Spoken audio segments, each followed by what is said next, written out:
message and meditation today comes from one of our favorite guest speakers, Reverend Dr. Raymont Anderson.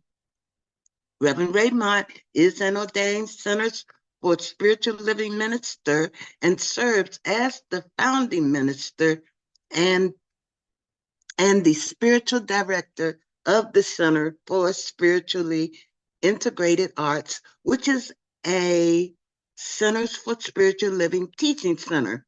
He brings his years of being a professional educator, visual artist, performer, ASL interpreter, author, and lover of comics and film to all areas of his life and his ministry.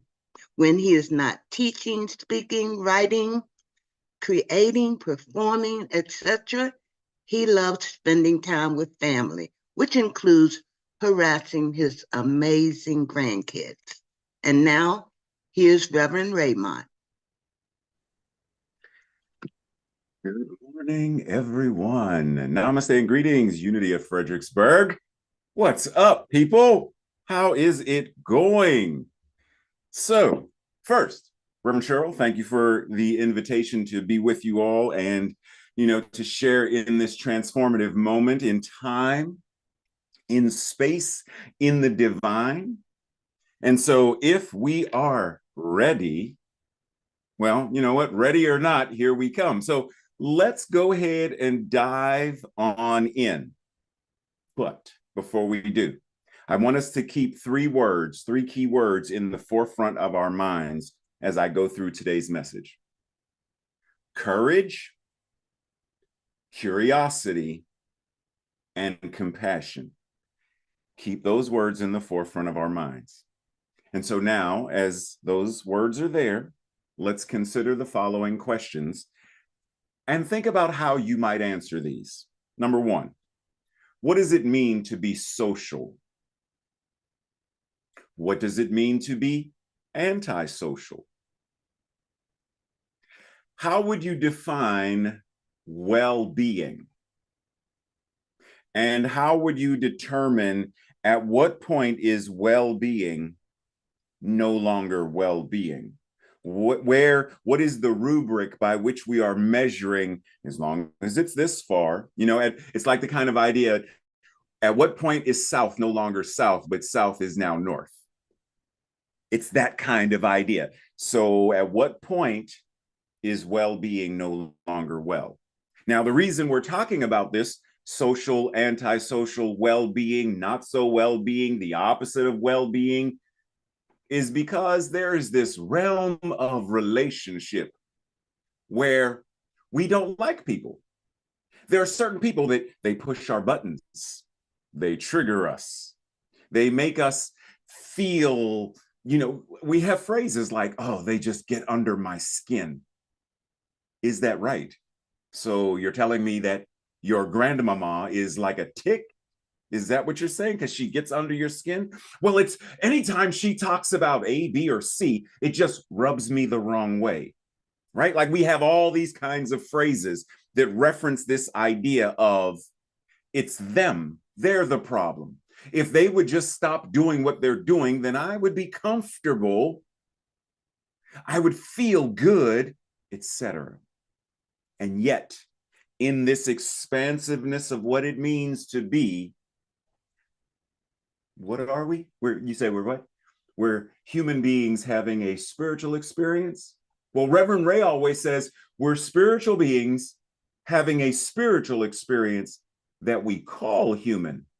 And within the scope of that, there is it's not comfortable. Relationships.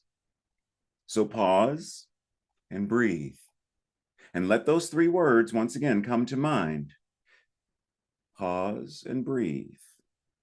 Because we are in relationships. So let's ask, as it relates to people in relationships, and it doesn't matter what the relationships are, family, friends, associates, acquaintances, strangers, because we're still in relationship with them if we're honest and really dive deeper. When we're in these relationships, and there's this thing called uncomfortable. It's easy to say they make me feel uncomfortable. But are we willing to go deeper and say, what is it about them? What is it about the relationship? What is beneath the surface that is really the thing that causes discomfort to surface? Because if we're not willing to go there, then we're not going to be able to heal what it means to be in relationship. And ultimately, God being all there is, then all of our relationships, Carl Sagan once said, you are the way that the universe knows itself. And in our language, we would say, our relationships, we are the way in which God meets God, has coffee with God, goes bowling with God, etc. So is it not in our best interest as these divine beings to work on our relationships with one another? And that means in order to do so, we are going to feel uncomfortable.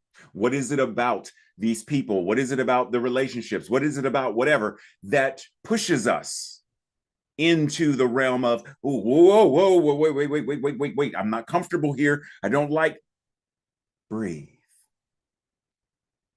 Have you ever engaged in a conversation and someone says, you know, there's 3 things we are never to talk about? What are those 3 things? Sex, money,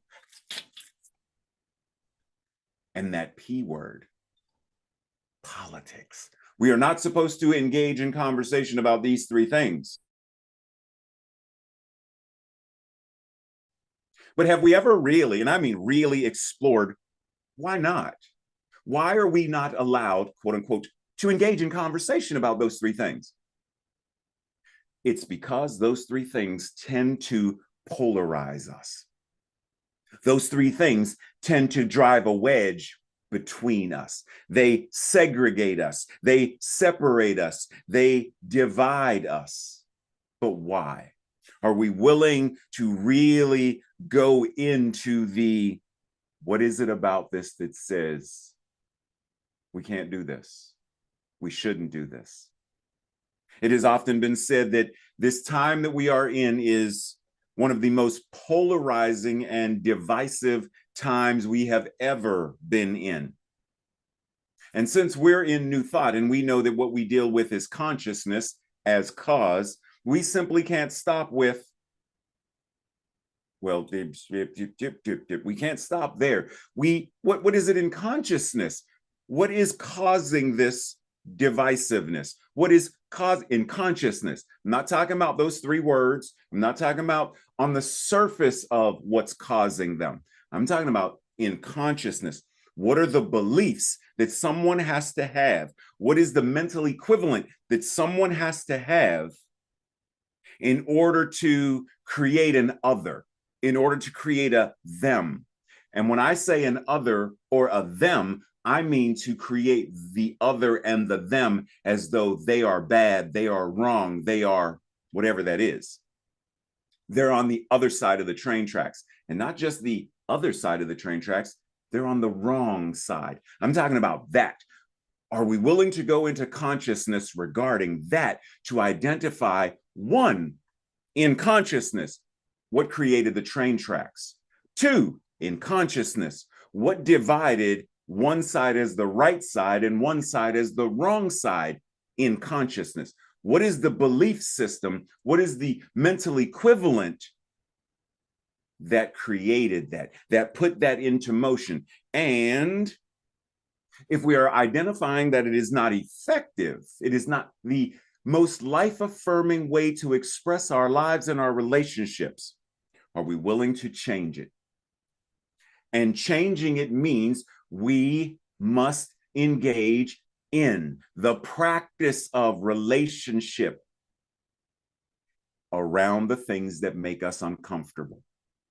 So that means engage in conversations. As metaphysicians, engage in conversations about the belief systems, the paradigms that create and promote racism, homomisia, transmisia, gender oppression, colorism, ableism, sizeism, etc.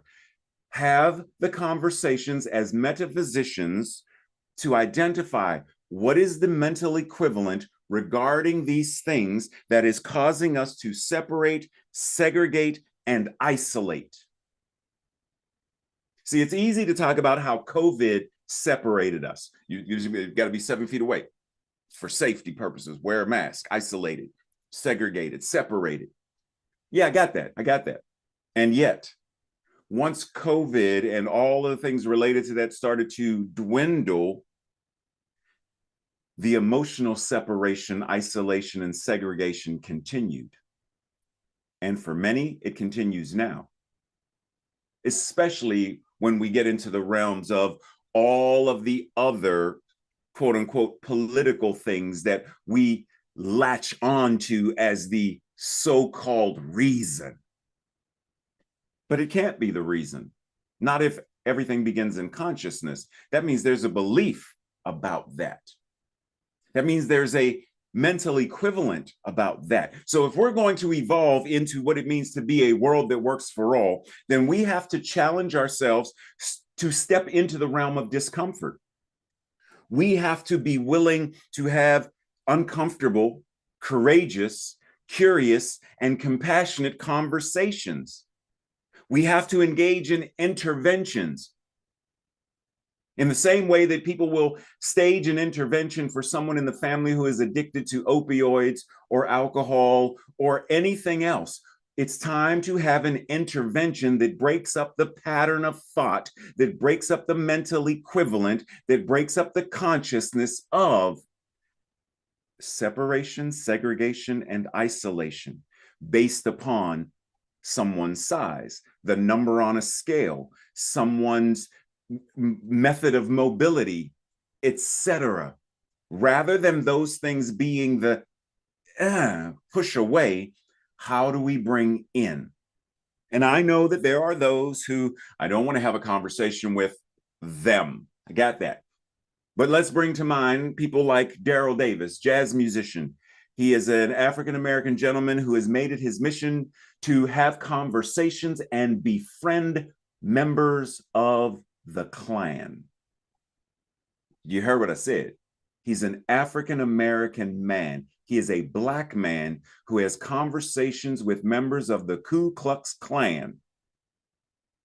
And in those conversations, courageous, curious, and compassionate, the walls of separation fall and bridges of connection are built. You think those conversations aren't uncomfortable?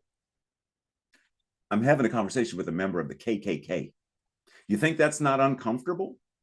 Clearly, it's going to be. And yet, he persists to such a degree that they eventually become friends. And one act of commitment or conviction to this friendship is they surrender their Klan's robes to him. So he collects the robes of Klansmen who are now his friends. We must start staging interventions individually and collectively in order to come together. There is only one power and only one presence, God the good. If there's only one good, as Emma Curtis Hopkins said, my good is my God. The words are interchangeable. Then how do we start having conversations with those who we label as bad? Because they too are God incarnating. It's an uncomfortable concept. And yet Emma Curtis Hopkins also says that just because there is oneness and the absolute is God doesn't mean we don't still hold these people accountable. So no, it does not mean we run up to whomever this person is and be like, there's only love and kumbaya. Thank you, Mr. Racist, for hating me, but I love you. We're not saying that. We're not talking about metaphysical malpractice or spiritual bypass. We are talking about staging an intervention of consciousness that heals. And that is uncomfortable. But that is the work. Breathe.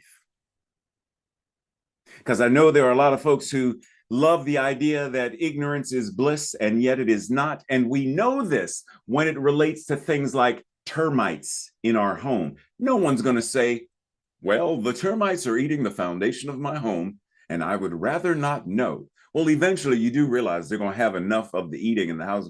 You do realize that. So then why would you? No one says that. We recognize that we would rather know about something going on in our body so that we can heal it and address it rather than not knowing. And yes, there is the level of, I would rather not know because it's uncomfortable, but I'm talking about in order to actually be healthy, we want to know. If I live in an apartment building, would I rather be ignorant that there's a fire 2 floors up? I don't care. I'm perfect in my home and all is well. That has nothing to do with me. But it's still your apartment building.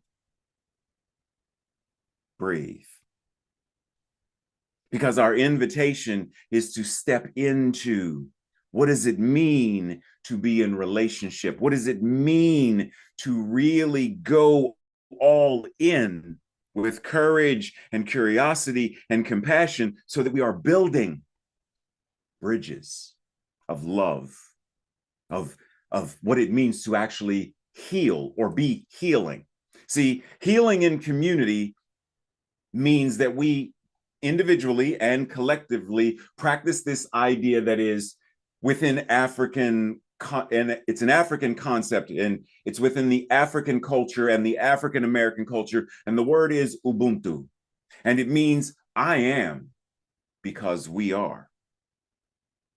And there's another, it takes a village to raise a child. Well, doesn't matter our age, we are all someone's children.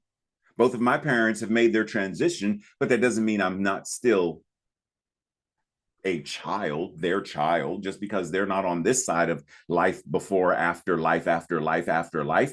I'm still their child, no matter my age.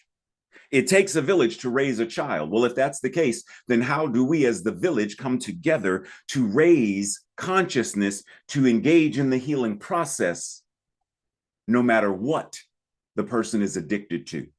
Addicted to opioids or addicted to racism?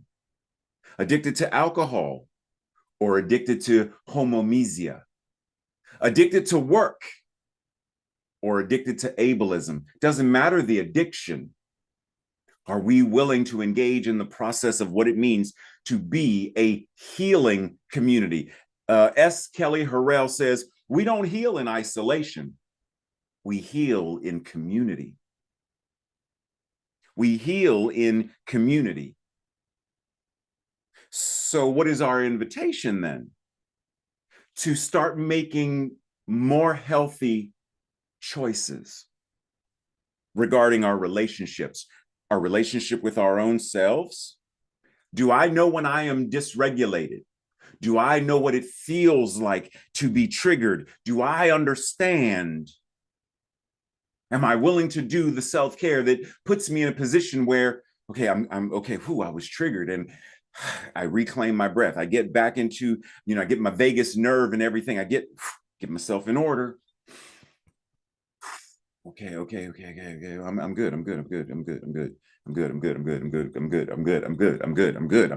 good. Let's talk.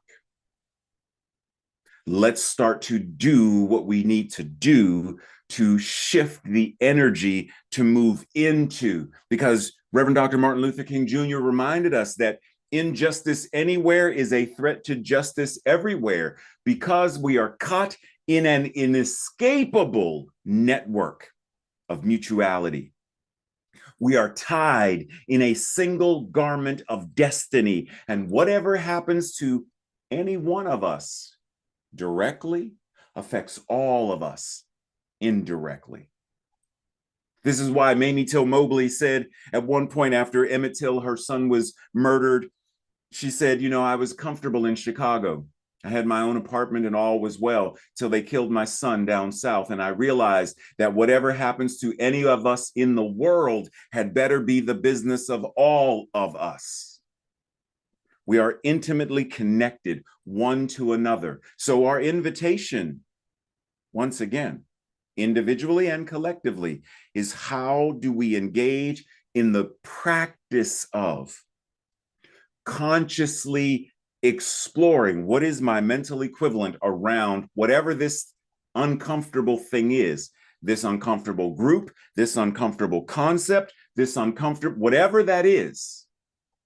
And how do I embody? When I was younger, there was a song sung in Sesame Street. Who are the people in your neighborhood? They're the people that you meet when you're walking down the street. They're the people that you meet each day. Are we willing to engage in this practice as 21st century New Thought Good Samaritans to recognize that the neighborhood is not just the area where we live, the neighborhood is this planet. And if we truly believe that there is only one presence and only one power that is active in, through, and as the universe itself, and my life, and your life, and all life, God the good, and that we believe that our essence is of God, therefore we are all inherently good, then how do we show up in the world? No matter how uncomfortable, to begin to shift consciousness. Breathe. And as we enter into that space of meditation, we enter it recognizing that, yes, we pray. But we pray as though we truly believe that our thoughts are prayers and that we are always praying. Pray like Frederick Douglass spoke of when he said, I prayed for my freedom for 20 years, but I received no answer until I prayed with my legs. Breathe.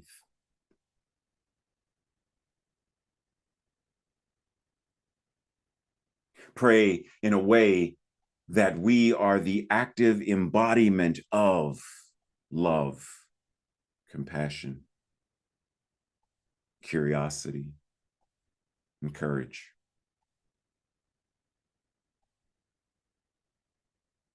Breathe.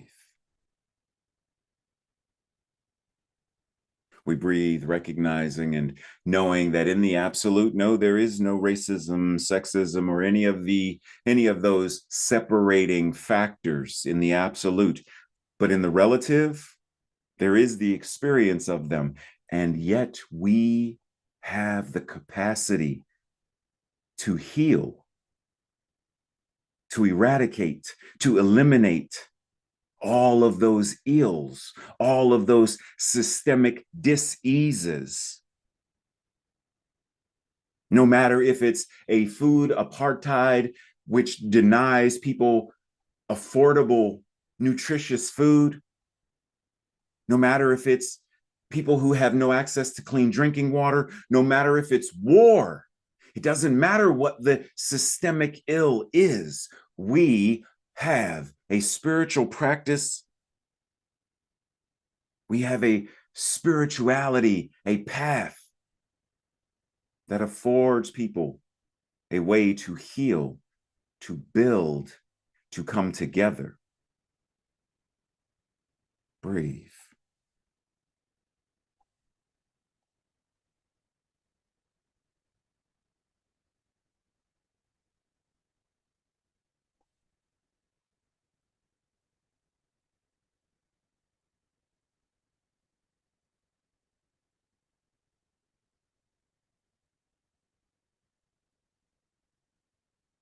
Breathe.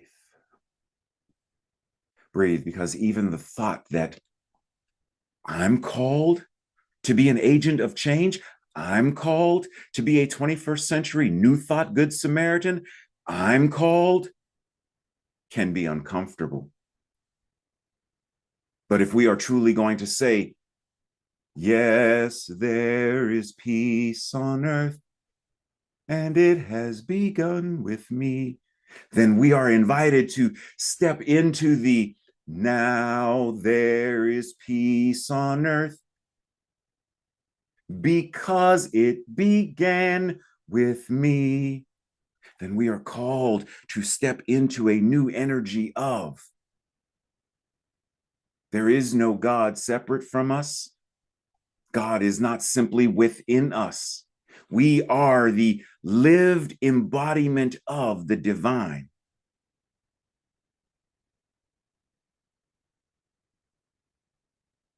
We are the way in which God shows up.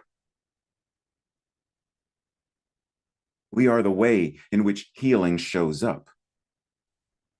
We are the ones we've been waiting for. Breathe.